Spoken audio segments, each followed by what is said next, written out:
Camera the other one. And holy cow. Oh, that got tension. Call the meeting of the Sweetwater County School District Number 1 Board of Trustees to order. Please stand and join me in the Pledge of Allegiance. I pledge allegiance to the flag of the United States of America and to the republic for which it stands, one nation, under God, indivisible, with liberty and justice for all. We'll go ahead and proceed with the education corner. That's me, Madam Chair. I'm getting that document pulled up now. Okay, Mrs. Thompson? So last meeting, we talked a lot about chain of communication, or as some like to refer to it as chain of command. So we thought now would be a good time to go over what we mean when we're talking about chain of communication. So communication to any organization is essential, especially when involving any activity.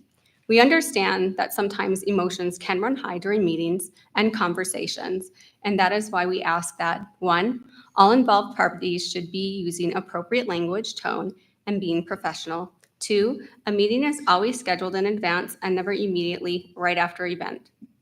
3, to follow the chain of communication below as possible. So number 1, a student or staff member dependent on a concern, and of course the age of the student, because if a student's 5 years old, they're not going to be comfortable going to their teacher or the principal, right? So students are strongly encouraged to communicate with a staff member. Please allow the student to work through the problems with the staff member. This helps the students work on their conflict resolution skills, which is what we're always talking about with developmenting student skills. Number 2, student, parent, or staff member. This meeting will happen after a student has had a conversation with a staff member and a resolution was not found. The student is welcome to ask for assistance from another staff member, counselor, or another staff member in facilitating this conversation. The third option would be student, parent, staff member, and administrator. The office door to the building administrator, of course, is always open for student and parent concerns. Number 4, student, parent, administrator, and district personnel. If a resolution is not found at the building level, please reach out to the appropriate district level administrator for assistance. The objective of this process is to find common ground and create a resolution that is acceptable to both parties. Number 5, student, parent, administrator, district personnel, and superintendent. If all other avenues within the district have been exhausted, meeting with the superintendent to find a resolution is recommended. And the 6th step would be parent to board members. As always, board members represent the district as a whole and are always available to share challenges with. If all other aspects of a resolution are exhausted, please contact your board member for assistance. You are also welcome to attend any board meeting and take part in visitor comments. We request that prior to doing so, you have exhausted all other options that provide you with a resolution. So I went ahead and made an example that is not in this district, but recently occurred in a district nearby. So say your middle school student comes home and tells you that they're reading a certain book, and after you look up that book, you are concerned about it. So your chain of communication would be, first, reach out to that teacher. Discuss it with the teacher. If you cannot come to a resolution, then you would go to the building principal. If you and the teacher cannot come to an agreement with the building principal, then you would move up to the chain of communication to the curriculum department and or assistant superintendent. If at that point you cannot make that resolution there, and I'm not saying that you disagree with the resolution, I mean a resolution cannot be done. If you still have questions, then you move on to the superintendent. And if that doesn't work, then you go to the board. So that's just one example of how you would use the chain of communication to resolve an issue that you may be having or your student may be having at the school. Thank you. I neglected to welcome Rebecca Smith back this month for our student representative. Again, she's from Farson Eden High School, where she is a senior and also serves as the student council president. And we are among royalty because she is also the homecoming queen. So if we could give her a hand, please. My apologies.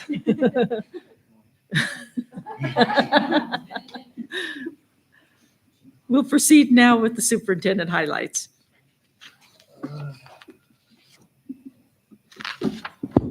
Good evening. So I'm going to start out, I think, two of the easier ones that are up here. So our student numbers for this last month, 4981 as of the beginning of the month in Power School, 178 pre-kindergarten students with that. We have the 85th anniversary of the district's artwork being displayed at the Fine Arts Center this coming 18th, which is Friday. And it's from 2 o'clock to 4 p.m. So if you have not had a chance to get downtown to see the artwork at the Fine Arts Center, the work that is from the school district that is down there is absolutely phenomenal. So take the opportunity to go down to the 85th anniversary there. Excuse me. Next one that's on here is my name tag from the Metalworks program. So this was milled over at the high school, right? This was milled over at the high school by the CTE class, and it was my nameplate, Nice. right? Absolutely fantastic work, and it's got some weight to it. So be careful. So yeah, it's wonderful. They also have a competition coming up this Thursday and Friday in Laramie. It's a CTE competition. It's a welding competition that's being held through Southwest Manufacturing Group. If I get a chance, I'm going to see if I can steal away and get over to that on Thursday. We had a Pulse meeting on October 2nd. This was meeting with local legislators, and we met at the Holiday Inn Hotel where we had an opportunity to kind of share this year's challenges and concerns and opportunities that may come through legislation this next session. Food Service received a $5,000 check from the Goodwill Industries of Wyoming to be put forward towards paying down some family balances for our free and reduced lunch students. Hopefully, everybody in the room had an opportunity to make it over to the Rock Springs High School homecoming game where you saw East Side's table set up with their kindness rocks. And they do rebuilding the rock garden downtown, and they're putting another one over on the Lincoln location. It's the objective of that fourth grade group in that building to continue the rock gardens and the kindness gardens all around town. So they have 5-gallon buckets full of rocks that members that came for the homecoming game painted and wrote encouraging words for kindness on there. So that rock garden is being rebuilt. I would suggest members here that if you have an opportunity or if you're a member of the community and you'd like to be a part of that, you can also come up here to the district office. We have a bucket of rocks and some paint over in our side room where you can come in and you can take part in that activity as well. And for me, that is our highlights for this past few weeks. So, Thank you, Dr. Libby. The next item is the good of the order. Anyone? Chair Jellicoe. Mrs. Schumacher. I wanted to recognize that in the last month, and I believe it was made known last week to the school districts, that Governor Gordon and Superintendent of Public Instruction have made it known that they are urging all school districts within Wyoming to go with a no cell phone policy within their school districts. With that being said, they're asking to eliminate or at a minimum restrict them. And if a district does not have a policy, to then or if they already have a policy, to then enforce it. They gave their reasoning for it. They've been working with others, and studies have shown that cell phone use really does impact children's education. With that, I think in my opinion, I believe that it does, but also these studies have shown that it doesn't just impact their education, but also their mental health overall. Links between cell phone use and social media use has been shown within these studies about how it's impacting youth mental health issues. Anything from anxiety, depression, eating disorders, or even suicide attempts among students have all come from this. And with that, it's also a huge tool for bullying and harassment. It's something that students never get a break from. They don't just go to school and get poked at and made fun of there, but they're going home and they still have to deal with it. So they are essentially asking that that be done within Wyoming. I don't know if anyone is aware, but Sheridan actually implemented a cell phone policy where they took cell phones out of the schools this year. They didn't take them off the person. They're allowed to be off, but in their backpacks. And they have reported that they have seen a huge increase with their students by doing so, including they've been able to see that they are interacting more. Social interaction is happening. Students are just louder in the hall, which is something that they hadn't seen. But the thing that I thought was most important, especially given what we are seeing with scores and things of that nature, is that they are actually seeing that students are further ahead in their lessons within classes, and that they're seeing improvements within the classroom when it comes to learning altogether, which I thought was super important and something that maybe we could focus on. And I just want to say that it really started with the teachers going to their principal at Sheridan and saying, hey, we have this problem, we want it addressed. I believe that they made the comment that they would sit in classrooms and just observe. They were seeing students get up to 40 different notifications during one class period, which is interruptive. It's one of those things that just shouldn't be happening. They did have some pushback from parents, of course, where they were concerned about what about an emergency, things of that nature, which is why they settled with the phones being within the backpacks, but off. And so it's just one of those things that I think that it's obviously coming from the governor and our superintendent of public instruction, but I do think that it needs to be a discussion that needs to be had. I would be for and I would support taking the cell phones out of the classroom. I think that I've heard enough from teachers and staff administration about what these cell phones are doing. Not to mention, I've heard enough from students who are getting poked fun at, who are terrified to give a public interaction or any sort of speech within class, because if they do, it's going to be recorded. It's a horrible thing that's happening. And I think it's a discussion that we as a district need to start looking at, discussing, and then of course with our community as well, figuring out what is going to be best for our overall students and supporting our teachers within it. So. Thank you. Other comments? Mr. Wright. Chair Jellicoe. So last month, following some of the incidents, I mentioned that myself and Dr. Libby, Officer Hager, Sergeant Hall, Principal Straka, and District IT were going to have a meeting to discuss school safety. So I just wanted to cover summarize some of the things that came from that discussion real quick for the public. The first was topic on communication. Thankfully, and without repercussion, we were able to learn from the 9/9 incident. We identified holes in our coordinated communications with RSPD, as well as utilizing Parent Square for timely and effective communications. Several topics were discussed, including the ability for staff and parents to have Parent Square preferences set up such that communications weren't received at all or weren't received in a timely manner. You can choose which device you're receiving them on and so forth. Furthermore, we identified a group of individuals, which could include subs, paras, part-time employees, or employees that recently transferred buildings, who may not be receiving communications at all, or whose communications may not be appropriate for the building that they're in.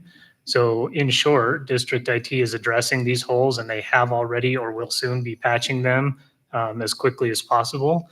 And some additional training can be provided if people are confused or concerned about Parent Square preferences, how to set those up appropriately so that all parties are receiving timely communications.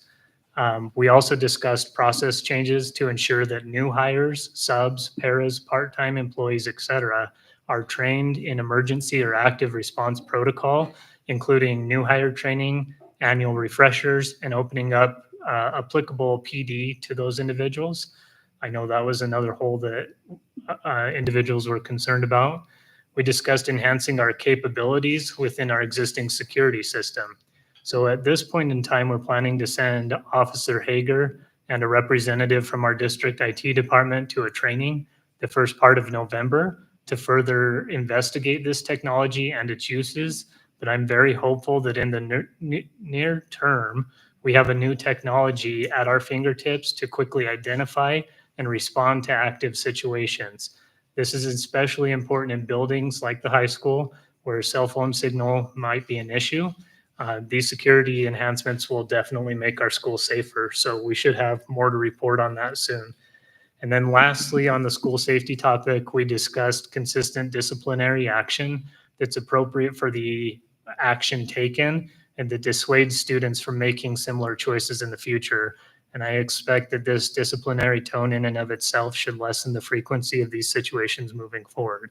So a very productive meeting. Some of it's a work in progress. Obviously, this security system that we have just released a new technology that we need to learn a little bit more about and make sure it's a fit for our district, but I think it will be, and it will be very helpful.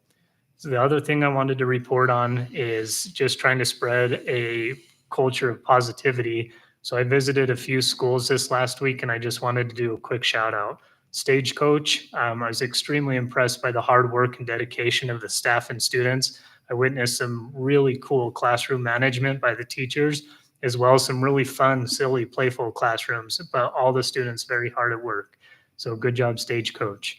Rock Springs Junior High, I got a lot of good feedback on what staff wants and needs support-wise to be successful, but I saw one of the tightest knit, most passionate group of teachers dedicated to giving their students the best over the junior high. So that was really neat.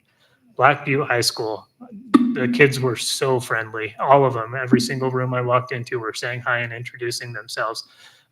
In fact, one girl got offended that I didn't immediately shake her hand because I didn't see her around the corner, but she's like, come on, come on. And then Mr. Blake does a bear hug program where staff can recognize one another. He has a little mailbox they can submit the bear hugs in, and that thing was full, and so was their bulletin board. And then lastly, North Park, they wanted to give a shout out to their district maintenance and custodial staff. They said they've responded very promptly. This year, they've gone above and beyond to ensure that the educational environment is functioning and supportive for teaching and learning. So they wanted to give a shout out to their custodians, Miss Tanya and Miss Molly, just for working tirelessly to ensure the school is always clean. And thank you for caring so much about our school and community. And then last but not least, we do have a agenda item 8 to talk about public comment. If that's something that you're interested in, I'm saving some comments for that. So please stick around and listen in at that time as well. Thanks. Thank you. Anyone else with good of the order? Madam Chair. Mrs. Thompson. So our policy council committee met, and we're starting off really strong this year. We got great parent involvement. And during our last meeting, we held officers nominations. We have a new chair, a new vice chair, and a new secretary. Also during that meeting, the council reviewed its bylaws, and it also looked at the 2023-2024 Head Start Program Information Report, or PIR as they refer to it. And a lot of discussion took place around attendance numbers because yes, even at Head Start and preschool, attendance numbers are important for kids to be successful as they get through kindergarten and work their way up through 12th grade. And they also looked at the number of parents and or guardians of students who did not have a high school diploma, HiSET, or GED yet, and are in the process of trying to get those parents information on ways that they can obtain one. The Western Wyoming Community College is going out of their way to make it easier for people who are interested in obtaining a HiSET. So if you're interested in that, contact the Western Wyoming Community College. They'll be happy to get you on that pathway. As for BOCES 5, we met on Saturday morning for a board retreat. We discussed what we were going to be doing in terms of participating districts. As you all recall, we recently changed our bylaws, and so now we're working steadily on how we can develop different memberships for districts that want to be involved but maybe don't want to be a participating district. The board also discussed ways to improve its meetings by possible changes in how often we meet. Currently, we meet monthly at 8 p.m. on Tuesday evenings or Wednesday evenings, and so that can sometimes be a little late. So that we are looking at different times for meetings.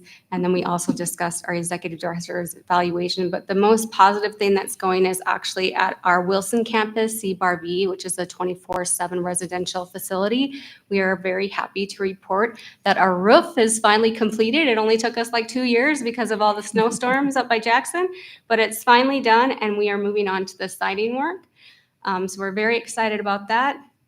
And then we are next going to focus on upgrading the residential cottages. So those are my updates. Thank you. Mr. Sorensen? Yes, Madam Chair. Well, it's with a heavy heart, I want to recognize that we lost one of the brightest students from the class of 2024 2 weeks ago. Dawson Fenton strikes close to home. I coached him in 6th grade basketball, and him and my son were drum majors together, and unfortunately we lost him to a suicide. And I just want to speak out, and we need to really do everything we can to help these kids with mental health. It's tragic for their family, it's tragic for everybody, and my heart goes out to everybody, and whatever the district can do to help, we should do it. So Thank you. Any other good of the order? I have a couple of items. I just wanted to remind all the trustees of the Wyoming School Boards Association Annual Conference that'll be held Wednesday, Thursday, and Friday, November 20th, 21st, and 22nd. That is in Casper. There is a discount for registrations if they're in by this Friday. So if you're thinking about attending, please contact Ms. Murray, and so we can get those done. And then if something comes up with the election and stuff like that, we can make changes. So that's something to consider, but we do get discounted rates. So if you're even thinking about it, please contact her so that we can make those arrangements. Secondly, I will be attending the Select Committee on School Facilities meeting in Cheyenne on Wednesday. Not that the high school is particularly a subject on the Facilities Committee, but certainly following their work as we move forward towards the new school. Any other good of the order? Okay, then we'll proceed with recognition.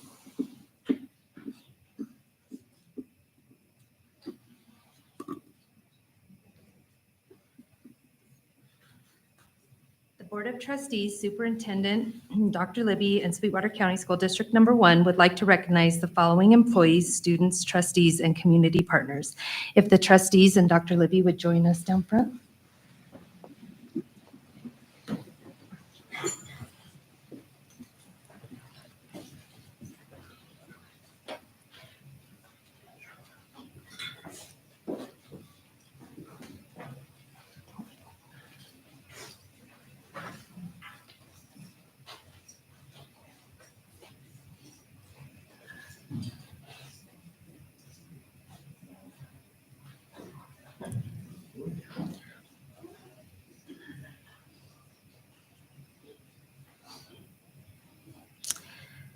Walnut Elementary would like to recognize Miss Jessica Smith. Miss Smith was faced with an internet issue in her classroom, forcing her class to move to a less than ideal room. She took this obstacle in stride and turned it into a fun thing for the students. She told the students they had won the room exchange and would be visiting a new classroom with all of their amazing stuff. By taking this fun approach to the situation, it relieved some of the anxiety the students may have felt. Thank you, Ms. Smith, for your continued commitment to the students of Sweetwater County. Is Ms. Smith here? I didn't think I saw her. Okay, we will get this to her.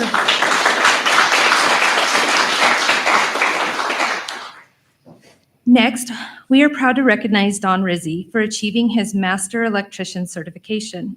This significant accomplishment not only highlights his dedication to professional development, but also enhances our school district's commitment to safety and excellence in our facilities. Don's hard work and expertise will undoubtedly benefit our community and ensure that we maintain the highest standard for our students and staff. Congratulations, Don, on this well-deserved achievement. And Don was unable to join us.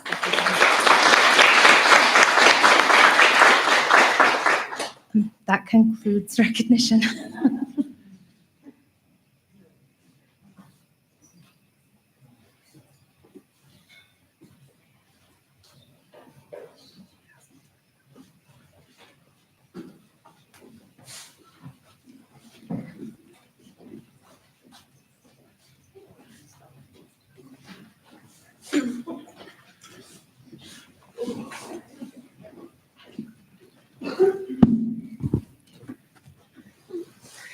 Ms. Murray, if you'd proceed with roll call, please. Mrs. Summers? Here. Mrs. Schumacher? Here. Mrs. Thompson? Here. Mrs. Wood? Here. Mr. Wright? Here. Mr. Sorensen? Here. Chair Jellicoe? Present. We do have a quorum. Okay, moving on to communications and correspondence or the public comment. If a member of the public initiates specific complaints or charges against an employee in order to protect the employee's rights to privacy and due process, the board will only hear those complaints or charges in closed session. We didn't approve the agenda. Oh, I'm sorry. We do need to approve the agenda and an addendum. Is there a motion to approve the agenda and with an addendum? So It's been moved with Mrs. Summers, second. Second. Second, Mr. Wright. All in favor, please say aye. Aye. Aye. Opposed by the same sign. Motion passes. Okay, now we'll move on to the public comment. If a member of the public initiates specific complaints or charges against an employee in order to protect the employee's rights to privacy and due process, the board will only hear those complaints or charges in closed session. The board encourages concerned individuals to file complaints using the appropriate district complaint procedure and appropriate forms, which can be obtained from the district's website. As per policies B, DDH, and KD, please limit your comments to the board to one time. If your comments have been previously submitted in writing, please refrain from addressing the board a second time. Written comments will be posted to the agenda in the written public comment section below. Written public comments must be received by 1:00 p.m. on the day of the board meeting and will be available for the public and trustees to view, but will not be read aloud at the board meeting. Policies B, DDH, and KD continue to state, questions asked by the public shall, when possible, be answered immediately by the chairman or referred to staff members present for reply. Questions requiring investigation shall be referred to the board or administrative staff for consideration and later response.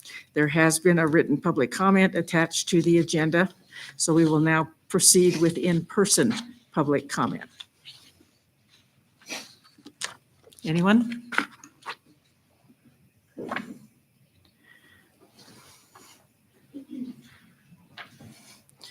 Please state your name, and if you are representing a group, please state that too.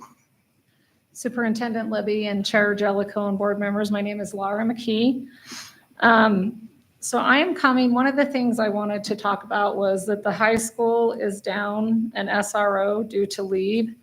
And I was wondering how many schools does the person that replaced them, how many schools does that person have to cover now that we're down an officer, especially with all the incidences that we've had at the high school?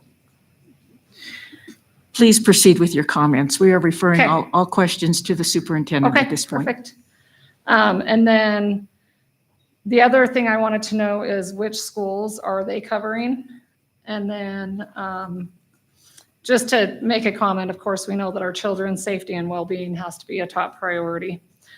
And then that was one of the other things I want to talk about is there's going to be a change in how the parents participate at the school board meetings with questions not being answered at the meeting, but after by the superintendent. But will they be answered in a future public meeting or only in private to the parent that asked the question? So that's one of the things I wanted to know about. And then I was very concerned for future learning of our children after reading the article in Sweetwater Now about our children's Y-top scores. Our district ranks last among the state's 16 largest districts in English, language arts, proficiency in math, and second to last in science proficiency. Math is at 38.7 in grades 3rd through 10, which is 0.9% lower than last year. In English, language arts, students scored proficiency 43.6, which is a drop of 1.9% from the prior year. And for science, only 4th, 8th, and 10th were tested, and they scored 37.4% proficiency, which is a decrease of 3.2% from last year. Megan Deglenfelder had mentioned there's pilot projects and recently launched initiatives, and I wanted to know about what those are. And we're changing things. We've changed now the high school to a block schedule. And now that we're in a block schedule and there's a lot less credits required, I just have a hard time understanding how this is going to help and get our children ready for their futures so they can be successful. What is being done to improve the scores? I can't help but to look at Green River scores. Although they were low, they were in the 50%, and they go to school 5 days a week. And I know that I've heard that we won't be able to retain teachers if we do that. However, Green River seems to retain their teachers, and a lot of children move to Green River or send their kids to school in Green River for their education. So, thank you. Thank you. Further public comment?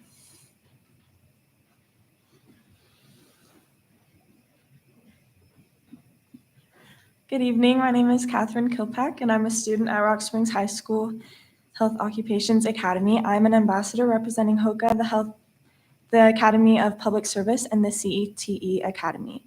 This is our second monthly board report, which we will report to the school board each month throughout the school year. Here are some accomplishments and highlights that the career academies have achieved since the last board meeting.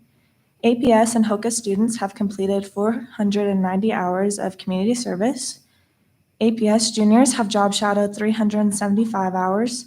APS seniors have job shadowed 324 hours. HOCA juniors have job shadowed 238 hours, and HOCA seniors have job shadowed 265 hours. All HOCA and APS seniors have begun mentoring at Pilot Butte and Eastside Elementary Schools. 97 seniors in the Health Academy and the APS Academy are partnered up with 97 students at Pilot Butte and Eastside and have been mentoring for 6 weeks. Students mentor weekly for an hour and a half each time.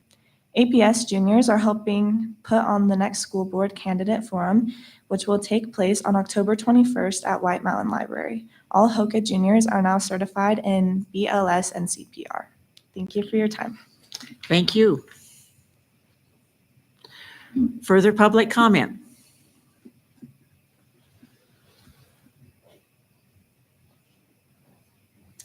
Good evening. My name is Allie Moser, and I am the co-chair of the parent involvement team at the high school, and I'm here with our monthly update. Our October meeting was well attended and great discussion took place. Student achievement continues to be our top priority, and we remain committed to helping all students perform at their personal best. School safety is also a top concern, and we have concerns that the SRO at the high school is out currently, and there is not a regular SRO in the building. We wonder how can we remedy this situation and if there is already a plan in place. We continue to look forward to future meetings and we'll continue to ask questions and be solution oriented. Thank you. Thank you. Further public comment?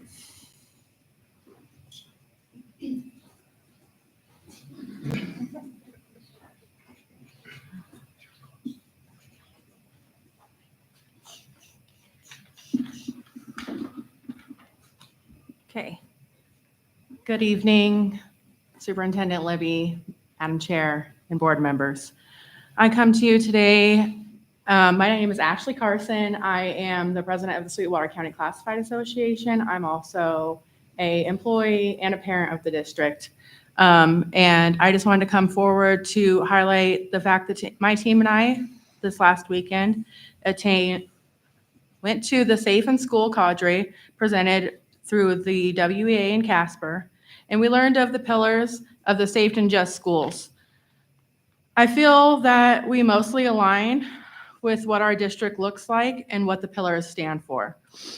Although I do believe, as always, there is more work to be done. I would like us to take a closer look at the sensitivity training that is free through WEA for students and staff members to better support our LGBTQ plus community. As we all know, knowledge is power. We still have more to learn and to grow in this area.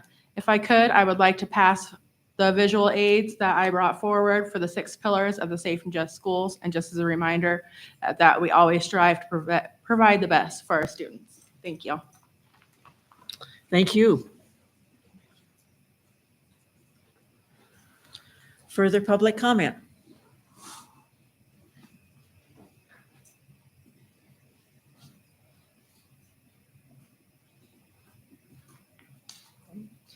members of the board, Superintendent Libby. My name is Sherelle O'Driscoll, and I come as a parent. I was asked by the assistant superintendent to bring forth things that are positive. So I would like to say that I brought forth the stuff on bringing forth the policy to go from a 1-read to a 2-read. It went to committee. It has out now for the public to also give your comment on it. So I appreciate working on that as well. I also work for Western, but this is not part of Western, but in quarter with our communication and how we're trying to figure out of how we're gonna announce things, if Parent Square is too much, whatever it is. We all get this in the elementary school, this fun little calendar that tells us when days are off. So this is gonna make more work for somebody, and I'm sorry, but either we come up with a calendar that goes out at the beginning and it says when all the meetings are, and they have by this date to turn it in, you give it to the parent, this is when all they are. Or at Western, we have what is called a ticker tape. It comes out every morning, every Monday morning at 5 a.m. And it lists the things for the week, whether we have games, whatever department it is, it's all listed out there and it comes in one forum so somebody can go and scroll through it. We have a marketing department. I understand you guys don't have that, but you know, there is ways that we could do. Or maybe if we could have a tab on the website. I know this makes more work for you, I'm sorry, but then there's just a home of where everything is. I think if we could just somehow instruct the public to get, here's where all the information is. I don't know the best way to update it. It obviously is gonna need to have some discussions, but I had a really good quote at a staff meeting the other day by a lady, and she said, you know, all these solutions and everything that we're coming forth with, we don't necessarily have to marry them, but could we at least start dating them? Because then we would know what does at least work, and if it does work, then cool, we'll keep it. If not, let's get rid of the bad stuff. But we can come together as a community and at least let's start dating some decisions or something, okay? So thank you. Thank you. Further public comment?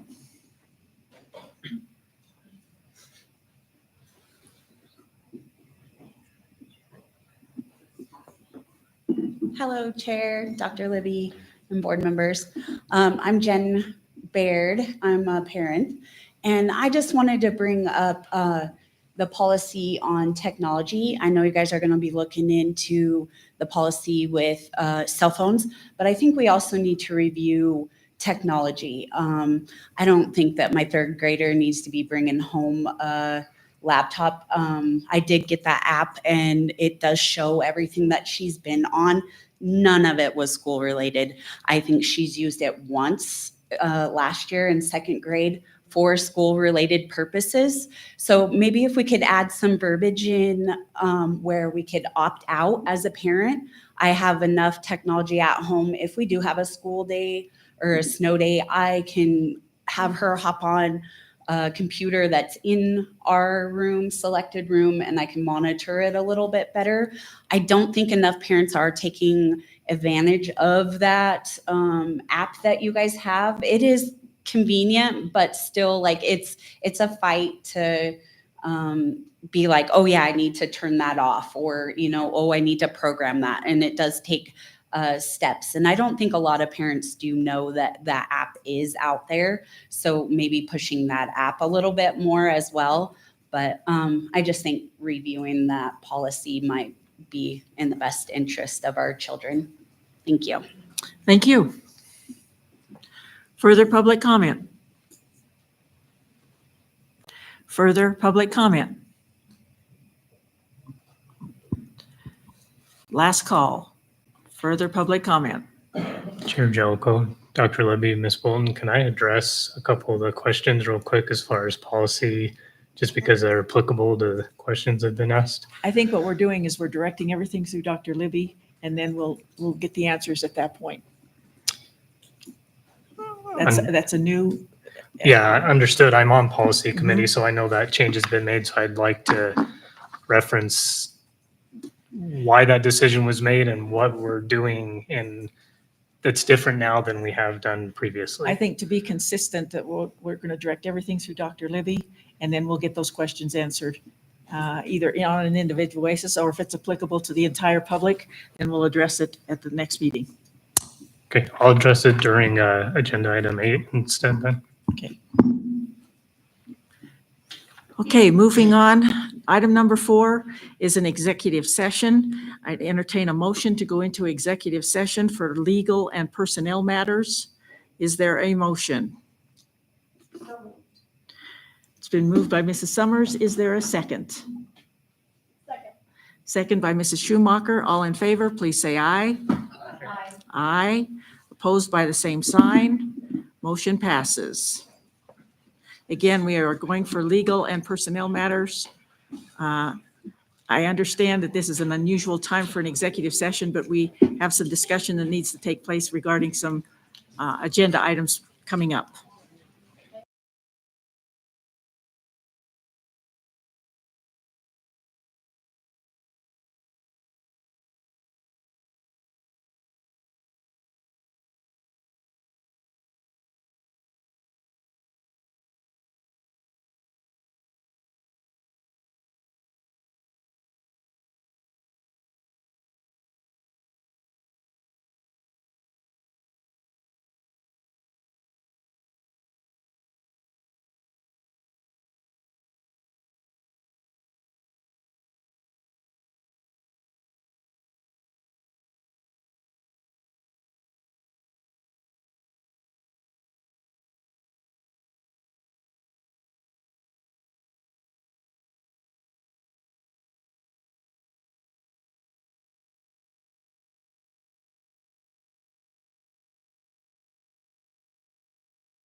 I'd entertain a motion to return to the regular meeting.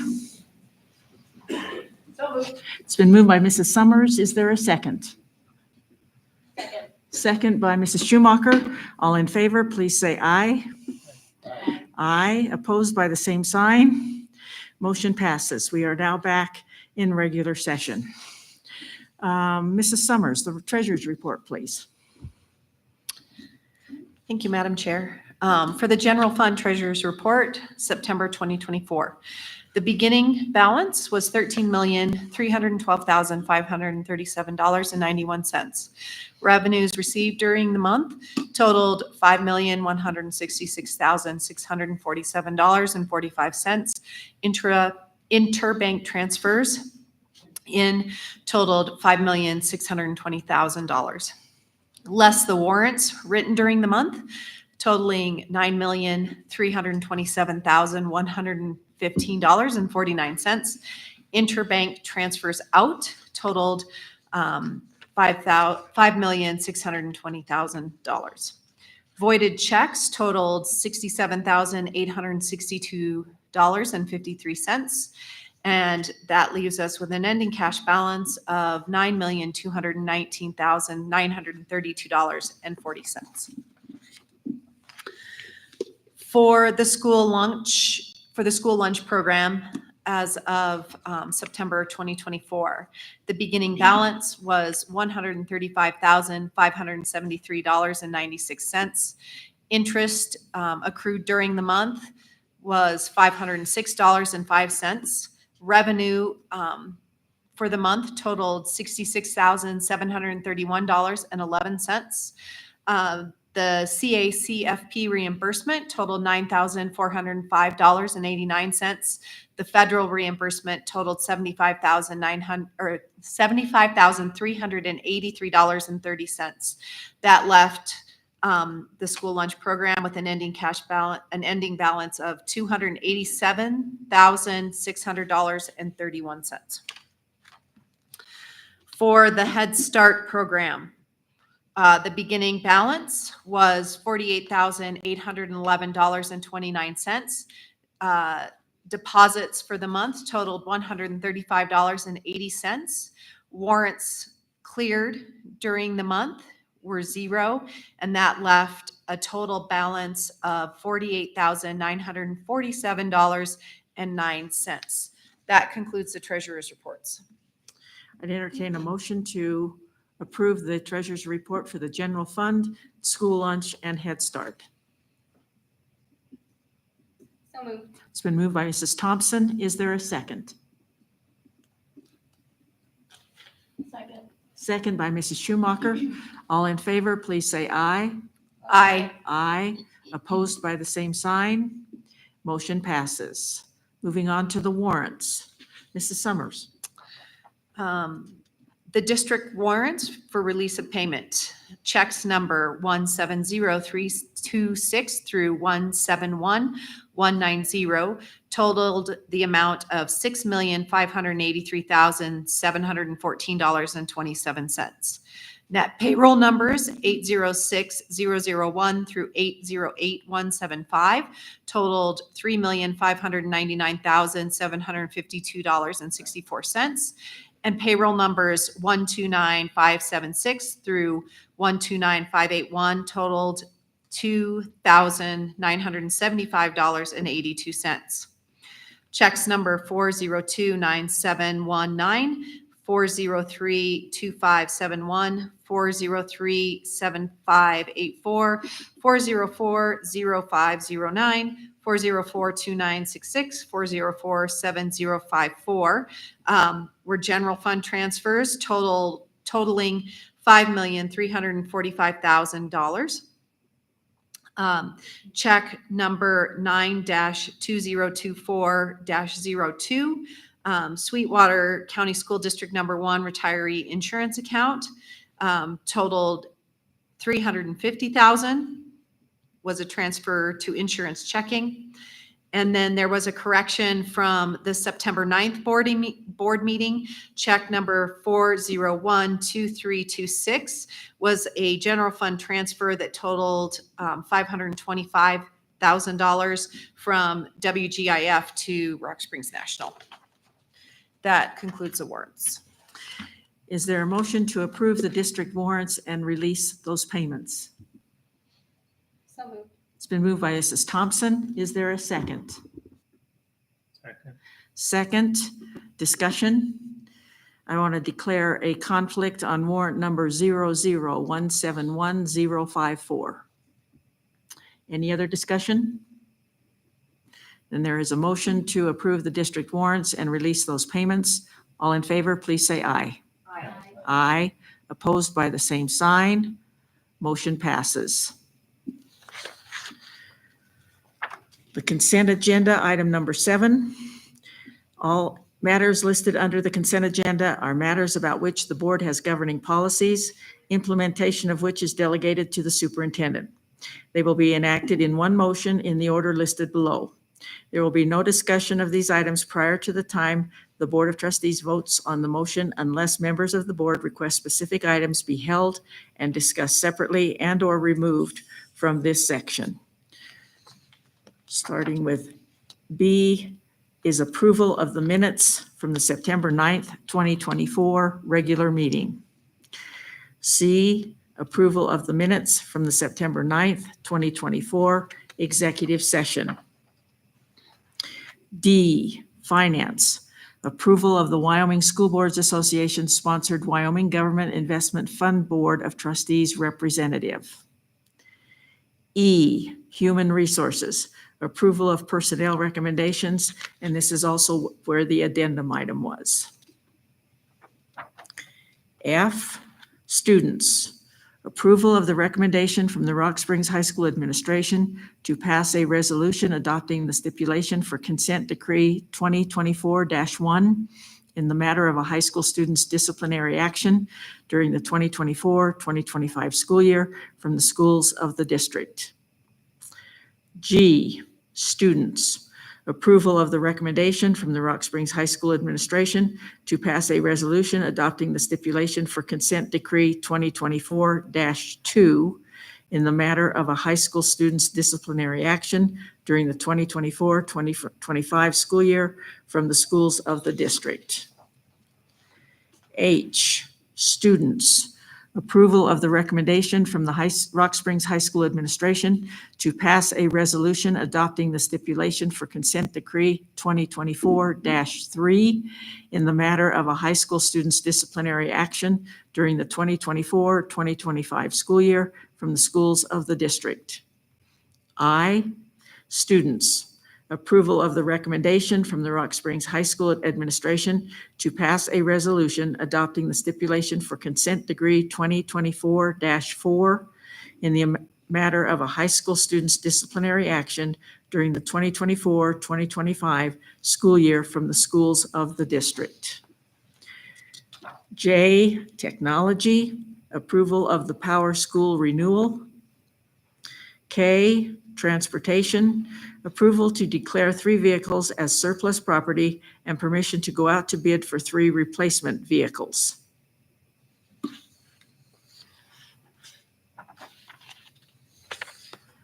And that completes the consent agenda.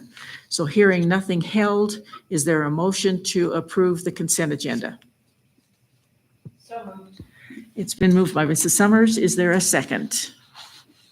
Second. Second by Mr. Wright. All in favor, please say aye. Aye. Aye. Opposed by the same sign. Motion passes. Okay, we'll move on to the number 8, the discussion on the written public comment. Any discussion? Chair Jellicoe. Mr. Wright. So first, just quickly to address written public comment, I just want to share with the board that I've received feedback from several individuals via email, phone calls, in-person discussions, and text in support of keeping this avenue of communication open. And it makes sense to me that people lead busy lives and can't always make it to a meeting in person. Just to be clear, I'd much rather see you in person, but I understand that it's not possible for some people in some situations. And furthermore, I think it's important that we recognize that public speaking is not everyone's forte, and frankly, something that some just don't feel comfortable doing. So that's written public comment. As far as in-person public comment, I want to address two things. This will help address Ms. O'Driscoll and Ms. McKee's comments earlier. So number one, we have listened to you and we have responded. So in response to public policy review going forward, there's going to be a link on the HR's website that's dedicated to policy review and feedback. All policies that are being reviewed by the policy committee will be available on that web page for anybody to review and provide feedback on for 2 weeks. Additionally, at that link, contact information is posted for all policy committee members so that individuals wishing to provide feedback have support at their fingertips concerning who they can reach out to. This will be an opportunity for all parties involved to provide feedback before the policy goes to the board for informational purposes and discussions. And a parent square will be sent out anytime a policy is being reviewed. So it will be communicated, it will be open, and people can comment. I think that should be well received. Secondly, I want to address the policy that we're currently commenting on changing some language, which is the public comment policy. What should have governed tonight's meeting reads, questions asked by the public shall, when possible, be answered immediately by the chairman or referred to staff members present for reply. Questions requiring investigation shall, so on and so forth.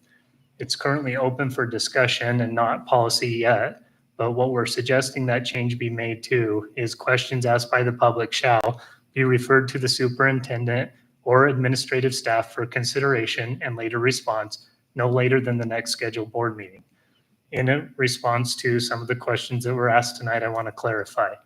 I think that this change is beneficial for all parties involved. This allows the superintendent, directors, and board members the opportunity to provide a properly researched and adequate response to the questions or concerns being presented. Furthermore, it does not preclude our discussion in policy committee. It does not preclude the board, superintendent, or directors from answering the question immediately if the response is known and readily available. However, because I felt like this proposed change could generate the concern that questions and comments might be forgotten about, I'm asking the board and superintendent to support the addition of an agenda item on future board meetings wherein time will be specifically allotted to address the prior month's public comments. One additional point of clarification, this language does not mean that the individual asking the question will have to wait for a response until the following board meeting. The expectation is that the person asking the question will receive a response as quickly as possible. The agenda item that I'm proposing, however, means that the public will get to hear the response to the individual's question at the following board meeting so that it's public knowledge. The intent in sharing out these responses is that if one person has a question, it's likely the question exists for others. One caveat to this is so that everybody understands confidential matters will not be able to be discussed in public settings. Other than confidential matters, though, all other comments or questions will be publicly responded to. So given this, my opinion, I would like to advocate that we allow public comment to resume as is, not restricting comments to agenda items specifically, so that we can have open, honest, transparent communication, because that's how I believe that we will be able to make positive progress as a district. I do, however, ask that people make honest and reasonable attempts to follow the chain of communication as previously discussed tonight by Stephanie during our education corner. That's my opinion on public comment. Further discussion?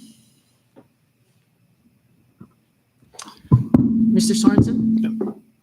Madam Chair, I'd just like to agree with Cole. I think it's an important thing to build trust with our school board. I know the community has some concerns it has over the years, and we're building that back now, and that's really important. And so being able to have an open dialogue with the members of our community is very important. Thank you. Further discussion? Further comments? Madam Chair, Dr. Libby? I just want to thank Trustee Wright. We've had several conversations on how to appropriately respond to visitors' comment without creating a dialogue, because the board meeting itself is the witness of the work of the board and not to take part in the work of the board. And one of the largest challenges is where do you find the appropriate time to make those public responses? Because if one person is actually asking the question, there's probably more folks that are interested in the response. So I really like the idea that we sat down and kind of brainstormed around putting, after the discussion of the visitor's comment, to have the ability to then have a response to the previous weeks, or the previous months rather, comments, so that we could give a little bit of an update without having issues with data privacy or personnel matters, but in essence be able to say, hey, we heard you, here's what we found out, here's how we can better communicate. It's been nice. We've had some conversations that have occurred back and forth to gain a greater understanding, so that when we could come forward and say, hey, there was a dialogue over the last month, here's what the original question was, here's what we found out what was the appropriate response. And then if it's missed again, because sometimes it is to be able to go back once again and say, okay, did we get it right, or did we miss the target? So I really appreciate the opportunity to sit and work with Trustee Wright on being able to find an appropriate space to where we could provide that. Additionally, we are still working on the webpage. We took down the other portion and it is under construction, and we're still trying to figure out the most appropriate way that we can take the visitors' comments and the topics that come and try to put them into an appropriate organization, so that if someone has a question around facilities or transportation or food service or curriculum or safety or operations, how can we best outline the responses and the questions that are provided, so that there's a really quick kind of facts check page where you can go, oh, was that question asked? Hey, here's the response. Does that match? Did something change? So I just wanted to say thank you for the openness for folks, not only here at the board, but in the community, giving us some time to make sure that we can do this, but we also do it right. So thank you. I appreciate it. Further discussion? Chair Jokel. Oh, yes. Ultimately, I wanted to thank everyone for, I guess, taking my idea about thinking about things before we just made any sort of decisions or did anything in regards to the last meeting regarding the written public comment. I go back and forth on it, to be honest. There's times where I completely understand written public comment, especially for out of area individuals. You know, you have Farson, you have Wamsutter that we're also dealing with, and it is not only a trek to make a 3-minute comment, but you know, roads aren't always the greatest. I also think that we sometimes get our keyboard warriors that follow that written public comment, and they would never say it in person, but here we are reading it. And the hardest part with that is it feels like an attack, even if their intent is not to be an attack, because anyone can read something and put their own tone into it. And that's why I really don't like the written public comment, is because I can read something that may be a compliment in the mind of whoever's writing it, and it turns around and I'm like, whoa, I'm offended by what was just said. And so that's why I struggle with it, is because I don't think it's the appropriate forum to actually make those comments. I think it's here in person. I think it does take courage, and not everyone is all about public speaking. 100% understand that. But at the same time, there's so much more that can be done when you're here in person making those comments. More than anything, especially since Superintendent Dr. Libby has been here, it has been amazing to watch him go into the audience and talk to individuals. And it can be after they make public comments and he's just checking in with them. It's been so nice to see personally. I think it's been a great change, and I think it's helped our community and is starting to build that trust that we have too. And so I just go back and forth. I truly like it and I don't like it all at the same time. It's just one of those things I feel like can be taken advantage of, and I can read it completely different than the person sitting next to me. Whereas when you're here stating something in person, we know your tone, we know if you're upset, or we know if you really are happy, or, you know, you're just bringing it to someone's attention. And I really do appreciate those who are willing to do it. I know that some think that the comment needs to be, or the comment period needs to be longer for in-person, and I get that too. I can be very wordy myself. However, I also just ask that whenever we have a public comment, whether written or not, that we just display respect, especially in person, that respect to everyone that's on this board, committing all the time that we do voluntarily, in the sense of we're not being paid to be here. And of course, all of our district employees, administration, things like that. It's really important that we're respectful, because the biggest thing is we are showing our students and our children the example. And we literally have children who sit on our board and watch these interactions. And sometimes they're not healthy and they're not positive, and there's just not the correct way to go about it. And so that's the other part with it too. I feel like that is more likely to happen when you're in person than when you're writing behind a keyboard. So. Thank you. Further discussion? Madam Chair. Mrs. Thompson? So I am kind of here with Danielle. I see both sides to the written public comment. And my compromise, as always, and I know Cole may not agree with this and other board members may not, but if we can have the written public comment restricted to only items pertaining on the agenda, that would kind of cut down on these keyboard warriors, so to speak, because then they would only be commenting on something that is relevant to the agenda at hand. However, I see the opposite of that as well, where that may be their only outlet. Like maybe they have social anxiety. I don't know. There's a lot of things going on with people these days, and I wouldn't want to not allow them that opportunity for comment. So I have been going back and forth as well. I have looked at the time, and it's not like if someone has an issue that's not on the agenda, as we've seen tonight, there are several people who came and commented on things that are not on the agenda. And public comment, that's your opportunity to do that. And then the other thing I had is other boards, they allow 3 minutes for an individual, but oftentimes they allow 5 minutes if you're representing a group. So say an example would be when the softball team wanted to be a sanctioned sport. Their entire team, it was awesome, I can still see them sitting there in the audience, but they had one representative. And I think at that time, the board was even lenient to give them 10 minutes because it was such a huge, big decision that the district was making at that time. So I can see 3 minutes for an individual and 5 minutes if you're representing a group, just because if you are speaking to an entire group, you may need that extra 2 minutes to give that input.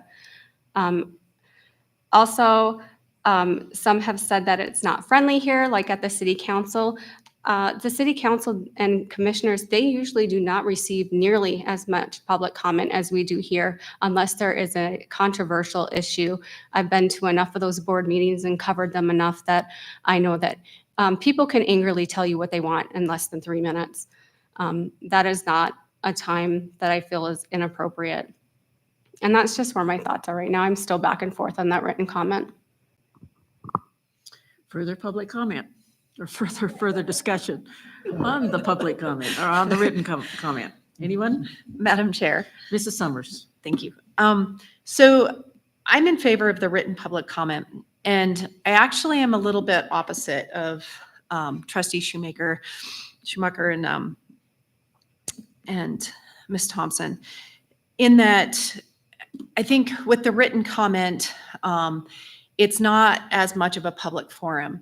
And one of my concerns, and I've seen it on my tenure on the board, words are like toothpaste. Once they're out of the tube, you can't put them back in.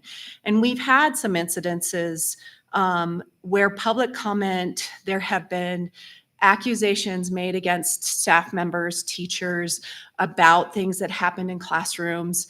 Things that, when upon investigation, they found were not understood correctly. And then it's caused a whole lot of hurt and damage to our district staff members. And so, when Mrs. Thompson brought up last board meeting about other boards making you stick to the agenda, that was one of the things that came up in my mind, was that when you say something, when you get up to the podium and you're upset and you may say things that cause more damage than they improve. And that's one of my concerns about public comment. And I would say that happens more with in-person public comment, because not only are you in a room of people, but it's also now displayed on YouTube, and it's out there for everybody. And so I'm a little bit concerned, that's my concern. And I think there are other avenues to express those concerns. And we certainly, as was shared in the Education Corner today, if you have a concern about what happened in a classroom, you need to go to the classroom teacher. And we've had a number of cases where their first avenue was to come to public comment. They didn't talk to the teacher. They didn't talk to the administrator. And so the first time that teacher is hearing about that issue is in front of the board and the entire community. And, maybe what was said wasn't entirely accurate. And that's really hurtful. And so, as we're looking at the policy on public comment, I want us to think about that, because it does come down to respect. And we have had cases, even though we have a policy where you're not supposed to identify a staff member for privacy reasons, those staff members get identified, and that teacher probably knows that you're talking about their classroom if you're standing up there and talking about their classroom. And it can be very hurtful. And I don't know if people always intend to be hurtful, but it can be. And so that is one of my concerns with public comment. And one of the reasons I thought that restricting it to the agenda was possibly a good idea, because it just would limit those kinds of interactions where you say something and once it's out, you can't take it back. So thank you, Madam Chair. Further discussion? Thank you. Further discussion? So Ms. Summers, just to be clear so that in policy committee, we did discuss trying to take the emotion out of comments and responses. So that's one of the reasons that the language is being changed to allow for up to a month, to respond to the comment at the following meeting. It's just to be able to be prepared, to represent things factually, to have all your ducks in the row instead of trying to stand up immediately and respond to that question. So that's obviously more from the side of Dr. Libby and our directors in responding. But to your point, if written comment were allowed to proceed and that person had some emotion-driven comments, it could be well thought out, put into words on paper, they could reread it, what have you, and supply it that way. And then the appropriate times there to have a non-emotional response. So it was definitely a part of our discussion, just so that you're aware. Yeah, and in thinking about that, there are a lot of ways you can communicate with the board. We have our emails on the website, and there could be a communication, if we could set up a way to communicate that, to facilitate more of that proper chain of communication. So we don't have, but we have had several incidents in my tenure on the board where people have stood up and made emotionally charged, accusations about things that they thought that happened in classrooms. And upon investigation, those things didn't happen the way they said. But, even if you came back and apologized, that doesn't get heard usually. So that hurt is still there, and that damage was still caused by that comment. And I think maybe we can facilitate those kinds of comments to go through a more appropriate form of communication and not a blast to the community that, then causes damage. I have some thoughts as well. So all of the comments made both tonight and last month make very valid points. But here's a slightly different perspective for your consideration. It seems some of the most confrontational and argumentative thoughts come in the form of the written comments. Oftentimes, there is not even a question. It often seems to be more of a rant. Differences of opinion are understandable, and I try to read what is written with an open mind. The written public comment served a very important role during COVID to know how the community felt about issues, but it is not possible to interact with written comment if there is a need to clarify something. Now, as we strive to improve communication, nothing can replace personal interaction. It seems people are so locked into their own thoughts We as a society are failing to actively listen. That is, to listen with the intention to understand another's perspective and perhaps even find common ground. It seems if person A has a thought or perspective, they obviously feel they are right. So if person B has a different thought or perspective, they must be wrong. And not only are they wrong, they're bad. Comments on social media and even in some emails can easily be misinterpreted due to their written format. And oftentimes things are written which a person would never say to a person's face. What happened to finding that common ground and compromise when possible, or even just to agree to disagree? None of that is possible with written comments. Please consider many of the board's decisions are dictated by federal law, state statute, or district policy. There is some flexibility with district policy, but there is still a process to be followed. And district policy still cannot violate federal law or state statute. That is exactly the reason so many policies have been repealed in the last couple of months.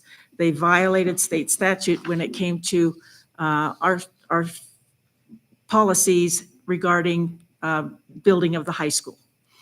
Now, the distance concern is understandable for our citizens in Farson, Eden, and Wamsutter, but rarely do the written comments come from our constituents in Farson, Eden, or Wamsutter. In the case they wish to comment, one possible solution is for them to contact their local principal regarding their wish to address the board.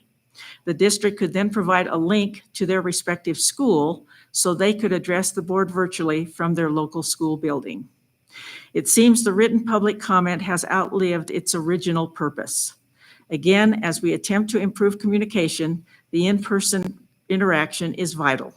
If the written comments are retained, they should at the very least be restructured to solve an existing issue. All adults should be modeling civil and respectful behavior for all of our students. They are watching and listening. Any further discussion? So what is the board's pleasure? Is there a motion that someone wants to put forward, or? I had another comment. Okay, Mr. Sorensen? Madam Chair, I just want to speak to your comments there about clarification. Okay. The comment about clarification, I've been watching board meetings now for a little while, and I've never seen anybody clarify with the comment in person. We just listen to them and have them sit down.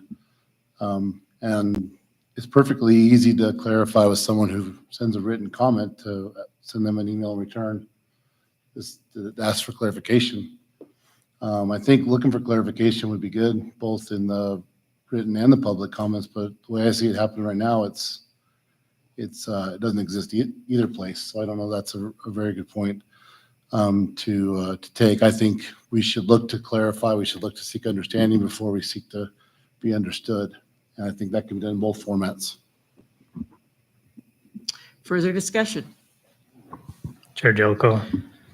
Mr. Wright? So I don't want to take this out of context, Dr. Libby, but I've heard you say multiple times, why not? Why not is a phrase that you use a lot when asking how we can improve our district. And, you know, I'd agree with Ms. Schumacher. Like, we should all be able to be professional, respectful, you know, say things in an even keel tone and, you know, be adults about it. So I do ask that we do that. We also should follow chain of command. As Ms. Summers said, we have seen things that don't follow that chain of communication and get improperly represented, and that is hurtful to people and so forth. So as I mentioned, I would like to see the chain of communication followed. I also would prefer to see people in person. It's always great to see you here. It's always great to have the interaction.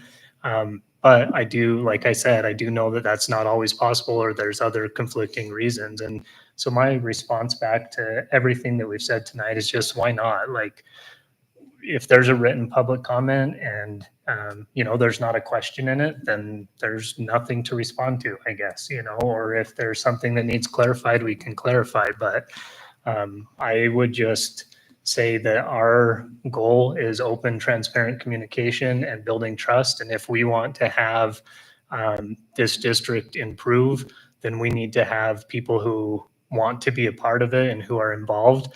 And I would just take the approach of why not?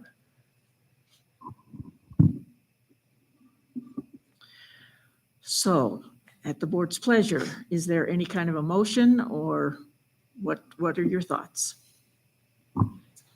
I'd like to motion that we allow written public comment to continue, and I'd also like to motion that we add that agenda item to following board meetings to respond to prior month's public comment. Is there a second? Second. Second by Mrs. Wood. Any further discussion? All in favor, please say aye. Aye. Aye. Opposed by the same sign? Motion passes. Okay, thank you for that discussion. Item number 9 is board information. It is policy A is policy JHCEB, which is opiate antagonist. These are board information, so this is the first reading. B, board information, is policy JHCEB-R, administration of stock opiate antagonists. I'm assuming that these are legal, so they really didn't go through the policy committee, but rather dictated by law. And so we just have to have policy that addresses them. I'm making that assumption. Yes, Chair Jellicoe. It is just like the EpiPens, so that if someone has a severe allergic reaction, it's related. And unfortunately, we have drug potentials across the United States, and the state has opened it up for our nurses. And so this just gives us permission to have Narcan on site so we can intervene before an ambulance gets there. Thank you. And again, this is first reading, so And it is it's board legal, sorry. information. Yes, Yeah. that's why it didn't go to Yes, policy. board information. Okay, item number 10 is new business, the vacancy list as of today. Also, the September 2024 Head Start Governing Board and Policy Council monthly report is there for your information as well. And without objection, I'd entertain a motion to adjourn the meeting. It's been moved by Mr. Wright. Is there a second? Second. Second by Mrs. Wood. All in favor, please say aye. Aye. Aye. Motion passes. We are adjourned.